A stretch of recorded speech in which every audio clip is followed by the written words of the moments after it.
Last week we tore down a 454 Big Block Chevrolet that was on the cusp of breaking my engine stand, and it had some awesome carnage. So I figured I'd try to continue that trend of large engines with massive damage, and we're going to take apart a blown up 6.7 Cummins. And I know there's some of you that have been watching this channel for quite some time, wherein I said the next diesel I tear down will be a Powerstroke. And I'm sorry, it is buried here at the shop. And also, the 7.3 Powerstroke core that I have might not be a core. It could be a good engine. I'd hate to take a good one apart. I'm avidly looking for a 6.0 or 6.4 blown up complete Powerstroke for this channel. I'm going to get one, believe me. But for now, we're going to take apart this 6.7 Cummins, which has been kicking around the shop for several months. Another very big reason I'm doing this engine, aside from the fact that this takes up a lot of space, is the fact that this is loaded with good parts to sell. Some of these engines, the cores I get in, there's not a lot to them. I get a few really good parts, pay for the engine, and then hopefully I get some money from the views.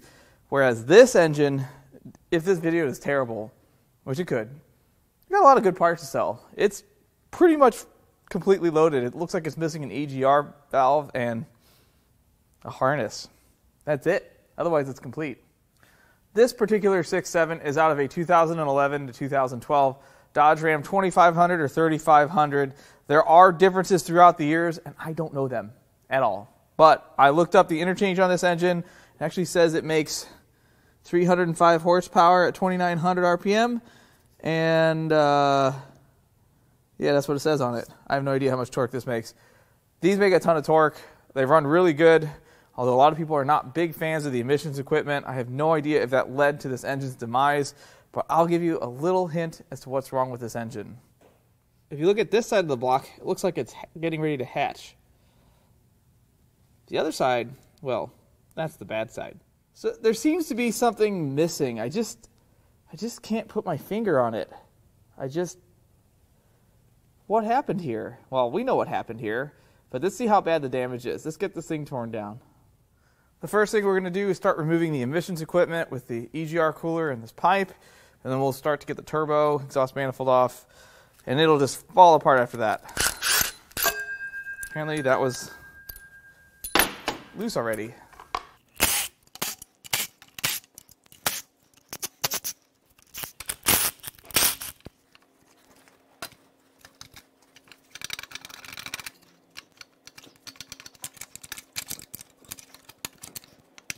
Let go.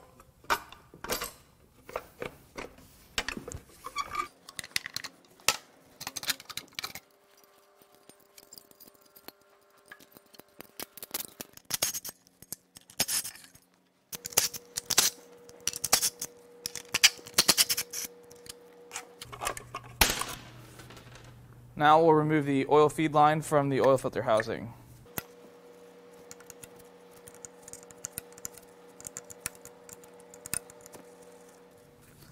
Now one of the coolant lines.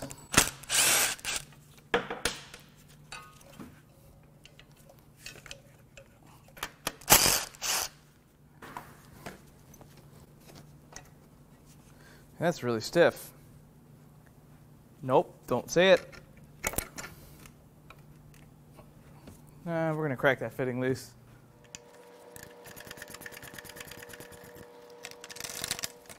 Now we'll get the oil return.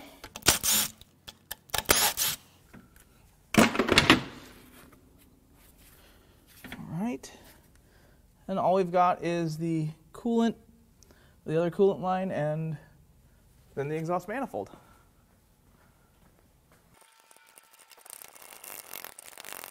Time to pull the turbo.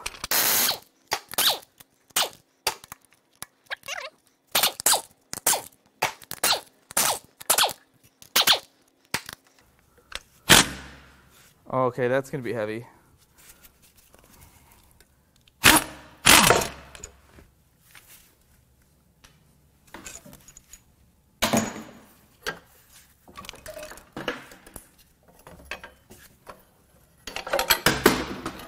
Yep, heavy is the right word. Let's check out this turbo. I think it's been off before because there's two different types of nuts holding the turbo to the manifold. this is a lock nut, and that is not. So someone's been wrenching, and plus this actuator looks pretty new compared to the rest of this. See if we can find a date on this. 12/10/2018. So yes, it's got a 4-year-old actuator on it. Not even 3.5. I can't math tonight. Anyway, the turbo is really dirty, but has just, I'd say, normal amount of play. The wheel does not hit the housing, which is the most important part. No in and out play, which is what you want. I'm saying sometimes you want in and out play. All right, we're not going to talk about that. We're talking about turbos here. I think this one's okay. Now onto the other side, we're going to remove this plenum and this actuator. This is not a throttle body. And we'll get this out of the way, and we'll start pulling the fuel rail out. Once we get the fuel rail out of the way, we'll get the valve cover off, and we'll get to see what's going on inside.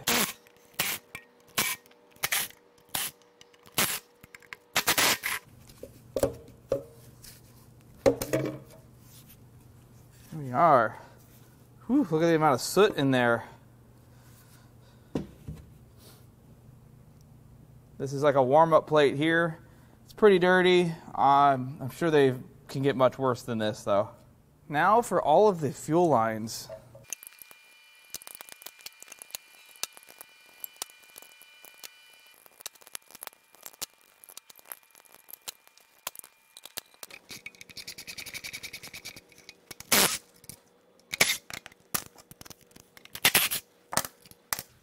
At last, fuel rail is off. Now we'll start on the valve cover.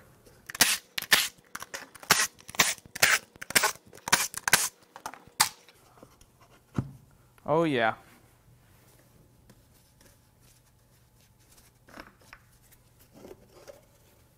This is a CCV component, and it is a Butler brand. It just kind of sits there. Now we can get to the valve cover bolts.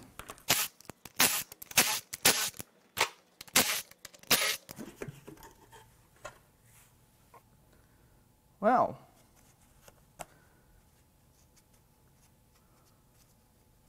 I don't see anything too horrendous yet. I mean, it's certainly not. Oh, well, that's a problem. What? There's no push rod. It's just gone. But next, we got to pull the valve cover gasket, which also has this harness for the injectors built in. I'm going to be careful with the tops of the injectors. I'm not going to use the impact on them because I don't want to break the injectors.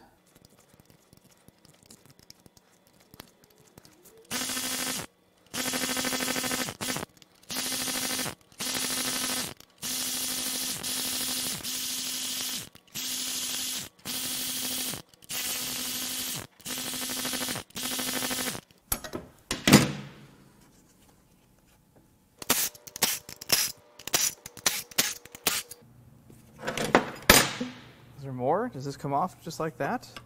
I can't remember. Yes. That's what I thought. So this all seems okay towards the front of the engine. Obviously, the user-installed inspection port is towards the back. That's fine. And then you get to this cylinder, and there's just no push rod here. How do you delete a push rod? I haven't had that yet. So that'll be interesting. Let's get this valve train apart.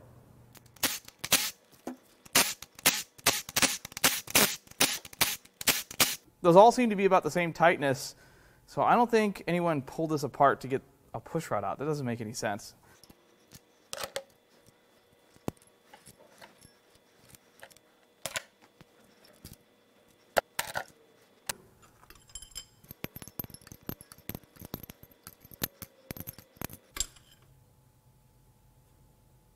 And this one's just, I don't know what's down there. It doesn't really sit. Any ideas? Well, we'll find out. These crack. Oh, that one's already loose.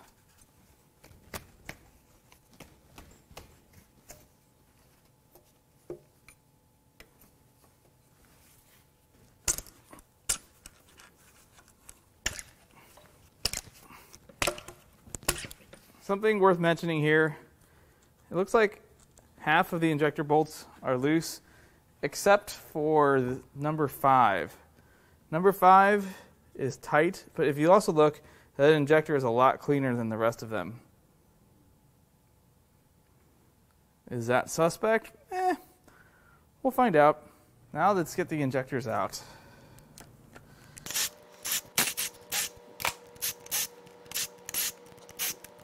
See if Blue can pop these things up. Now I have launched these things into outer space, so we're going to try to not do that.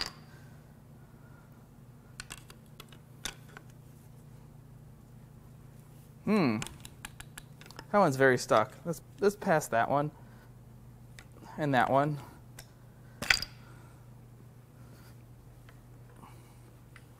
Two. Well, we got 2 out so far. It seems Blue is not the right tool for this. Let's see if we can keep this trend up. We're halfway there. I have a little bit bigger of a bar. Come on.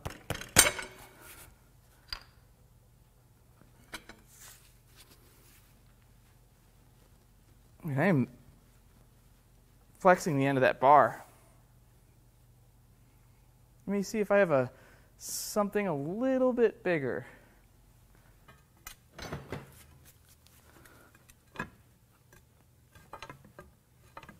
I don't know if that's going to work.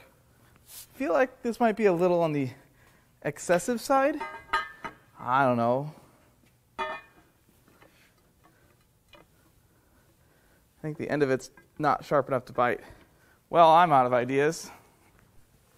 Let's try this.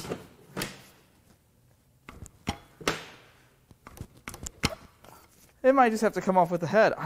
I've never had one this stuck. Now I'm going to crack the head bolts loose, and I get a lot of questions as to why I use a breaker bar to crack the head bolts loose and then use an impact. The main reason I do this is because I like to have a feeling for how tight these bolts are. If there's too much tension or not enough tension, it gives me clues as to what might be wrong with the engine. And I can't really feel that when I just zip it loose with an impact. So we're going to crack these loose, and then we'll zip them loose with an impact.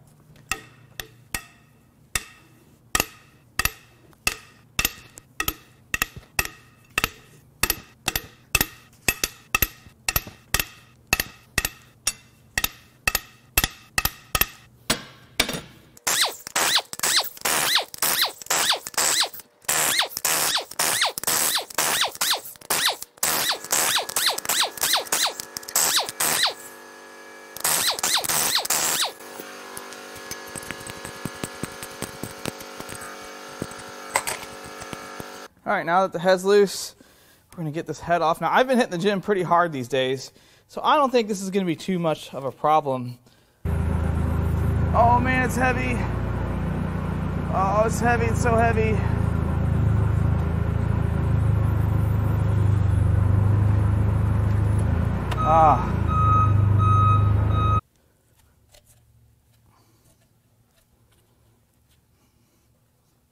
These are all connecting rods. Yep, they're all connecting rods. Actually, this doesn't look right. Something's wrong here. These are okay. This is not okay. Cylinder 1 looks pretty okay. Looks good. There's some fuel in there. Cylinder 2 looks okay. 3 looks okay. And then when you get to 4, you're like, uh-oh. There's an imprint of the cylinder head on it. Well, the only way that happens is if someone put a longer rod in it, which, well, we're not going to talk about that. But it's unlikely that happened. And then you get to cylinder 5, and why? Wait, no, wait. Yeah, that piston has rotated. So it hit the cylinder head, and then it rotated. And then that one also hit the cylinder head. That's pretty far down the bore. I don't think they're supposed to go that far down. This will be fun. You can clearly see that the rear cylinders had contact with the pistons, whereas these don't. And you can really tell on this cylinder just because of where the carbon is cleaned off of the flat part of the cylinder head. Maybe not this cylinder, but 4 and 5 for sure, especially 5. Now we're going to get this housing and bracket off.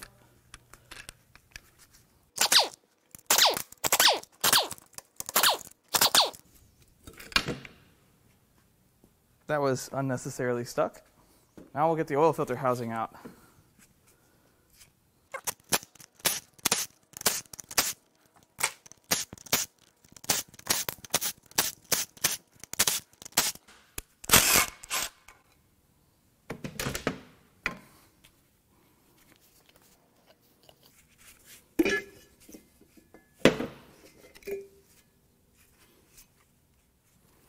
Next, we'll get this pulley off and this bracket.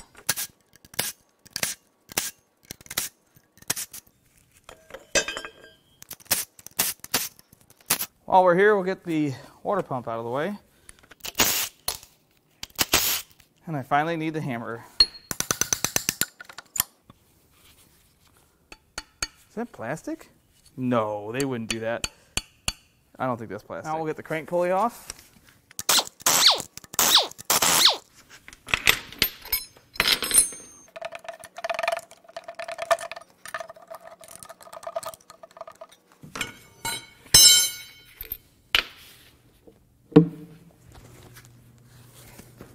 That's heavy. Let's see how heavy this is. That crank pulley is 29 pounds. Now we can get the timing cover off.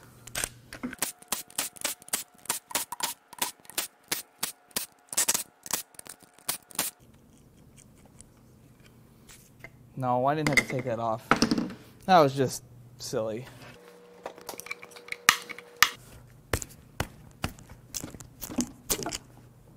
Okay, we're getting somewhere.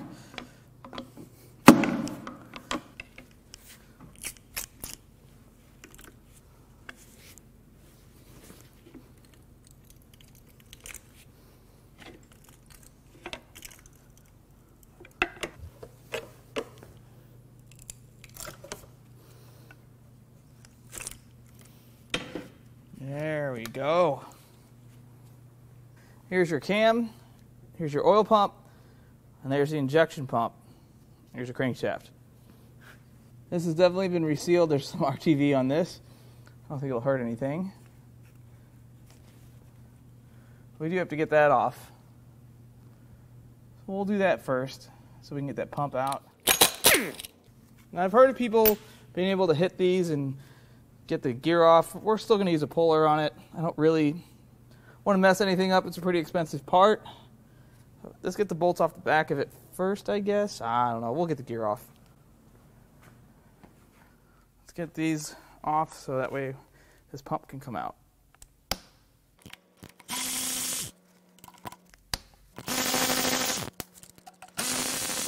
We're actually going to try this without a puller.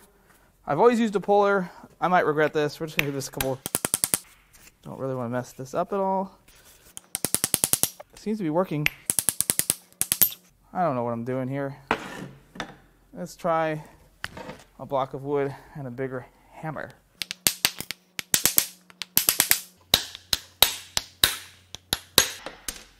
Oh, it just worked. I'm going to have to remember that one. No puller needed. And the pump's off. Next, we'll pull the oil pump.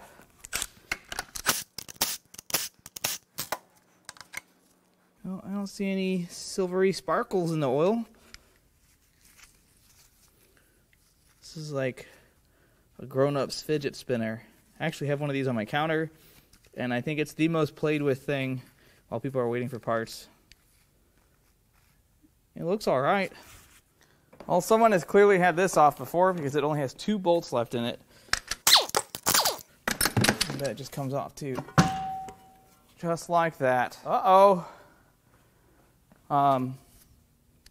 There's a part of a cam missing, and there's a push rod. Can we get it out of there? There we are. That push rod looks okay. But so I guess the cam just walked away. I don't understand what happened here, but I bet we'll have more understanding when we get this engine on its side.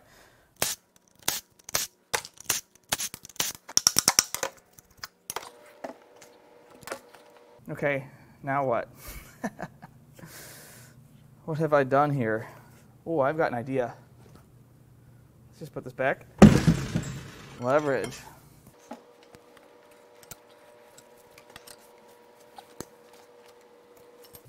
Yes. That wasn't too bad. Yes. And oh my God, it's bad. Huh. Oh. Hmm? Oh. Oh, oh. Wow. Hmm. Man, I wish I had the rest of this. Well, here's the good part. And it gets progressively worse and deleted. Unfortunately, I didn't get this engine with a pan or its contents. Sometimes that happens. Sometimes people pull pans to get engines to rotate over so they can get the torque converter off. Sometimes the place I buy engines from, they just pull stuff apart and then I get it incomplete. I can't really complain. This happens often though, so don't be too alarmed that someone else robbed all the good stuff. There's still some good stuff. There's kind of a piston up there.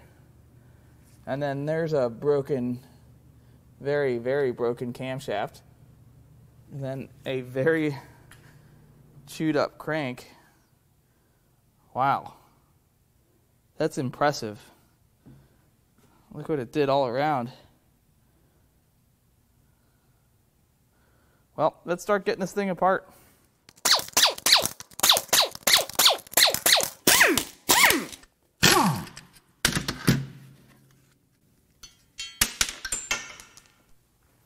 Well, we have a little, what is this? Looks like a bucket here. Won't come out. Yeah, it will. Without a cam holding this up, there's really nothing. Keep that. Ooh, that's locked up in there. This is going to be fun. Question is, can we rotate this crank over? Can we? I think we should get what we can out, and then we'll try. As you can see, the discoloration, the heat treatment on these, and then kind of a normaler color on the front three.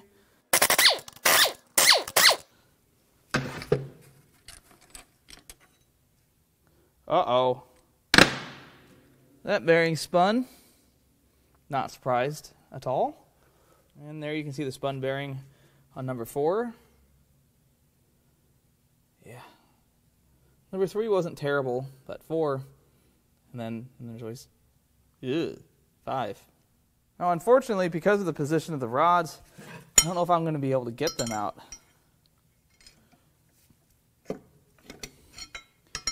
Maybe.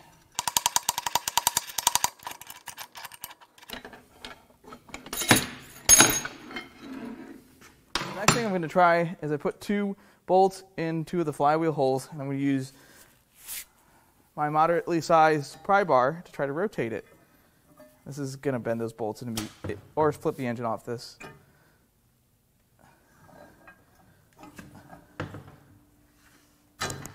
Yeah, no. That's a big fat not going to happen. I guess we're going to loosen the mains. Get the mains off. Maybe that'll take some tension off of this. I have my doubts.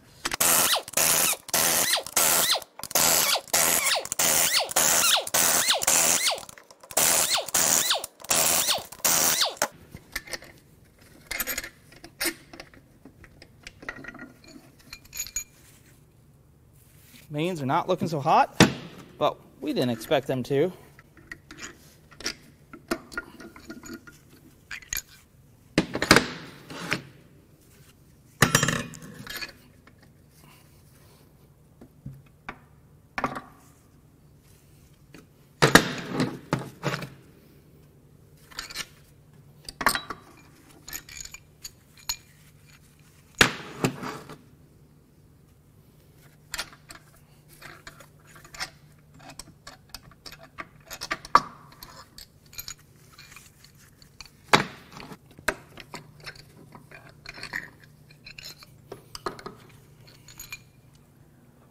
my little pry bar. Ah.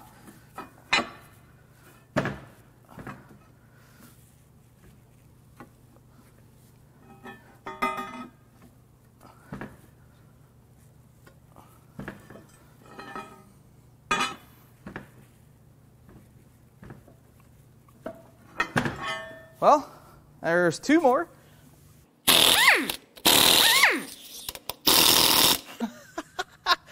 The rod bolt is bent. A little bit.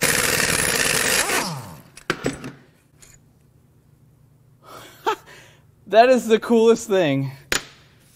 And here I go thinking all the cool stuff was gone already. Oh, that one's fine. That one is very spun as well. And that one is not great. But I can get these out.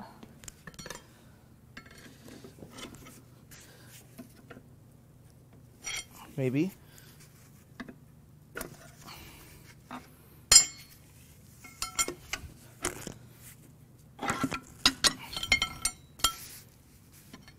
Really just want to get them to the top of the bore. I can knock them out once the crank is out of the way. If I can get them to the top of the bore, then the crank should move a little bit easier. Should being the operative word here. This is very stuck. Wow, watch it split that bearing. Watch this bearing slide over this journal here. Also, watch me dump this engine.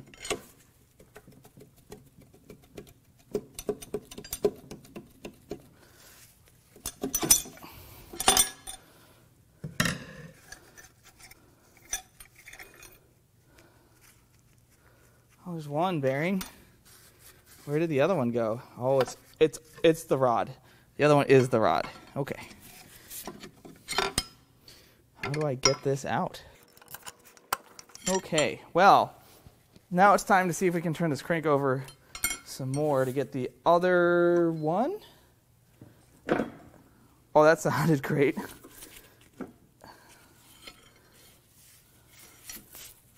No, maybe not. Maybe the other way here. Don't worry, it's fine. See? It's fine. Perfect. Last one will be no trouble. Straight here. See, this one too. Part of the bearing is the rod. I guess it's just fused as I was turning this over. It's fine. Let's see if we can get it off of there.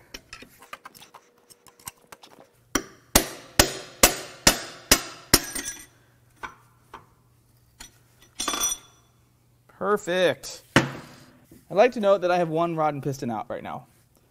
That's it. I think the first one we're going to tackle is number 6. For some reason, today I just feel like going back to front. We're crowning here. Oh, there's a ring. A semi-ring anyway. Oh, there's the other side of that ring. It's usually what happens when these pistons go that far up in the bore. It usually breaks the top compression ring. Now, let's do number 5.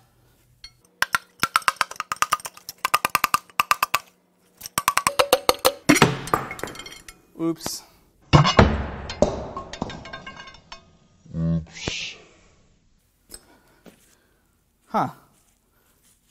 I sure would have liked to have the rest of this. Somehow this one did not break a ring. I'm impressed.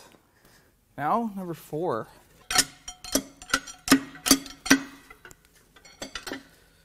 Whoa there.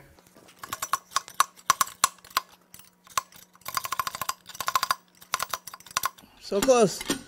There we are. Just 2 more.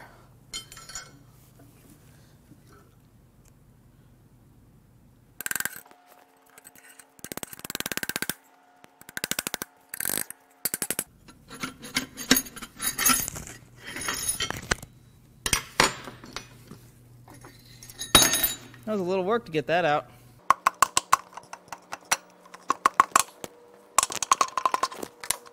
There's the bearing for number 2. It has spun, and I'm going to have to knock it off the crank. Might be all one piece now. Not sure. Just going to give it a few little taps here. Ah, she'll come right off. Let's start at the front of this engine. Here's piston and rod number 1. Bearings somewhere.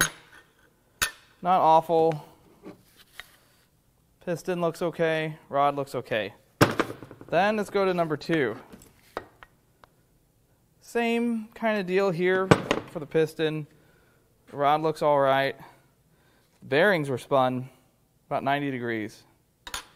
Those are chewed up pretty bad. That in itself is enough to make a bunch of racket, cause a low oil pressure light. And then we get to number 3. Number 3 has some vertical scratches on the skirt, but nothing too obnoxious yet. A little more widespread damage on the bearing, but again, not spun, not too bad. And then there's 4. Now the piston has clearly made contact with the cylinder head. There's an outline of the valves. And look at the bearing. It's welded to it.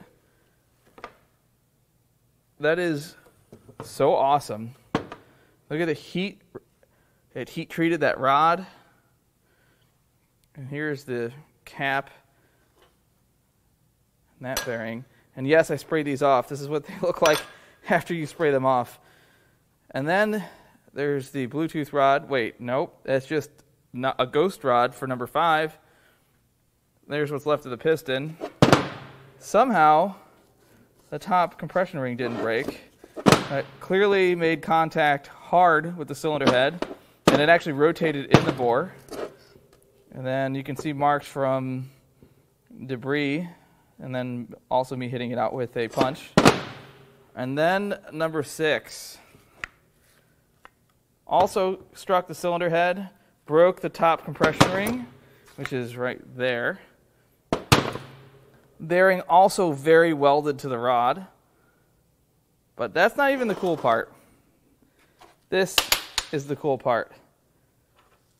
That's one of the rod cap bolts.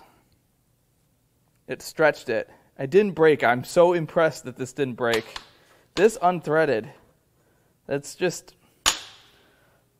pretty strong metal to not break in that situation.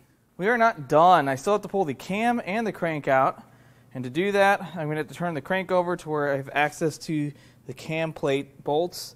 And the cam should just slide right out. Then we can get this front cover off, and the crank will just come right out because all the bolts are out of it at this point. Yeah.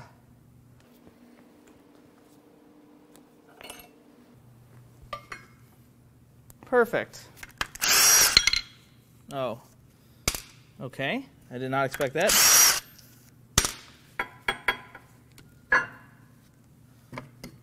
Here we go.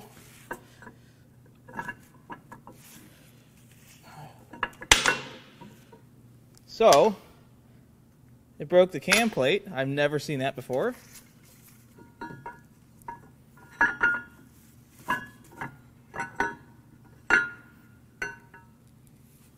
And there's the busted off end of the cam. So broke a cam plate. And the end of that cam is worn from beating on whatever the rest of that cam looked like. I wish I had it. Wish I got this complete. Is this what they call a 3/4 race cam? All right, let's zip some 10s out.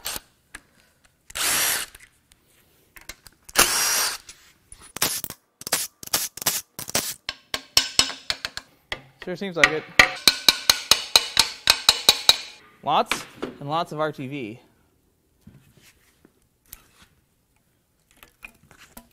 Lots of RTV. Now I'm going to try something that's likely not a good idea, and I promise you it hasn't been the first, and it won't be the last. This will come out, right? Just let go. just out.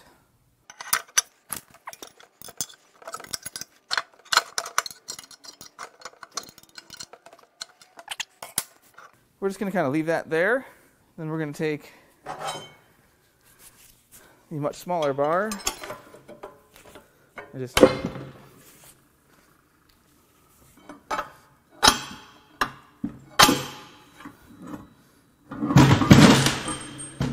yeah, it's perfect. I planned that. I knew that was going to happen.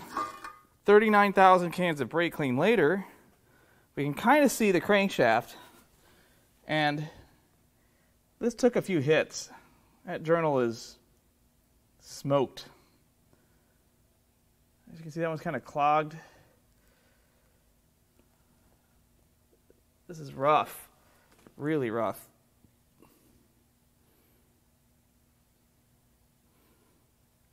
We certainly have seen the hole on the other side of the block, but this is where the block took one hard hit. And you can see it's kind of cracked around there. But there's a surprise here, because if you look through here, oh look, part of a cam. And if you look through here, another part of a cam. One part, two parts. Let's see if we can get that out of there. I'm sure it'll just come right out, right? Well, that's cool. And yeah, well, that was easy. That's amazing. But where'd the rest of it go? It must have been in the pan. So I kind of cleaned up these Cam McNuggets. Yes. And these are pretty neat. These are definitely going on the counter. That is probably, I don't know if that's cooler than the stretched bolt. It's pretty close. Just imagine the sound that engine made when it let go. I don't think I'd want to be anywhere near it. Sure, I'd love to watch a video of it perhaps, but to be present, nah, I'll pass. This was someone's really bad day. These engines are really expensive. I don't care what kind of diesel truck you have. All these diesel trucks have expensive engines, so I'd hate to have to foot that bill. I wish I knew what happened to this engine, but I don't really have a lot of diesel experience. I've worked on thousands of gas vehicles, but diesels, not so many. And there's plenty of diesel techs that watch this channel, so what do you guys think? What happened here? Was it starved of oil? Was it over-revved? Was it a faulty injector? Was it a bad tune? Was it overheated? Was it hydrolocked? I don't think it was hydrolocked. I don't think it was hydrolocked. But anyway, I don't have a lot of confidence in giving you a good synopsis of what happened here. And I struggled to do another Cummins engine before a Powerstroke. I wanted to do a Powerstroke. However, the Powerstroke I have is not going to be that exciting. It is a 7.3, but it does run. It is a good engine, maybe. I don't want to kill a good engine. It just had kind of sparkly oil, and okay, it's probably not a good engine, but it's also not a catastrophically failed engine. And that seems to be the videos that people love to watch, and that's what I want to have on the channel. Taking apart an engine with fried rings might be interesting. Taking apart an engine that tossed a rod and broke a cam into 3 pieces, 4 pieces plus, now that's cool. So that's the kind of videos that I'm going to have from here on out. I will do a Powerstroke at some point. Hopefully I can get my hands on a 6-liter or 6.4. Those seem to have problems for some reason. I think this week you guys are going to get a bonus teardown. What will it be?